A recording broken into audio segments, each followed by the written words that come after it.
Hi hello வணக்கம். நான் உங்கள் சேதுபதி. வீடியோவில் பார்க்குற இந்த வீடு கோயம்புத்தூர் நீலாம்பூரில் அமைஞ்சிருக்குங்க. கிழக்கு பார்த்த மாதிரி டபுள் பெட்ரூம் வீடு, 2 போர்ஷன் டைப்பில் 30க்கு 40ங்கிற சைட் டைமென்ஷனில் அமைஞ்சிருக்குங்க. கிரவுண்ட் ஃப்ளோரில் ஒரு 2 பிஹெச்கே. ஹாலோட சைஸ் வந்து பார்த்திங்கன்னா 10க்கு 16. சின்ன பெட்ரூமோட சைஸ் வந்து பார்த்திங்கன்னா 10க்கு 8 வித் அட்டாச்டு பாத்ரூமு. பெரிய மாஸ்டர் பெட்ரூமோட சைஸ் வந்து 10க்கு 16 அட்டாச்டு பாத்ரூமு.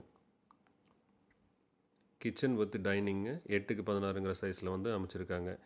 அதே போல் ஃபஸ்ட் ஃப்ளோரில் வந்து பார்த்திங்கன்னா சின்ன போர்ட்டிக்கோ, ஹால் வந்து 16க்கு 16ங்கிற சைஸில் வந்து அமைச்சிருக்காங்க. சின்ன பெட்ரூம் வந்து 10க்கு 8ங்கிற சைஸில் வித் அட்டாச்டு பாத்ரூமோடையும், பெரிய பெட்ரூம் வந்து 10க்கு 16ங்கிற சைஸ்லையும் அமைச்சிருக்காங்க. இங்கேயும் கிச்சன் வித் டைனிங்கோடு இருக்குங்க. 16க்கு 8ங்கிற சைஸில் வந்து அமைச்சிருக்காங்க. 2100 ஸ்கொயர் ஃபீட் பில்டப் ஏரியாங்க. கிழக்கு பார்த்த மாதிரி கோயம்புத்தூர் நீலாம்பூரில் இருக்குங்க. இதோட ரேட்டுக்கு கால் பண்ணுங்கள்.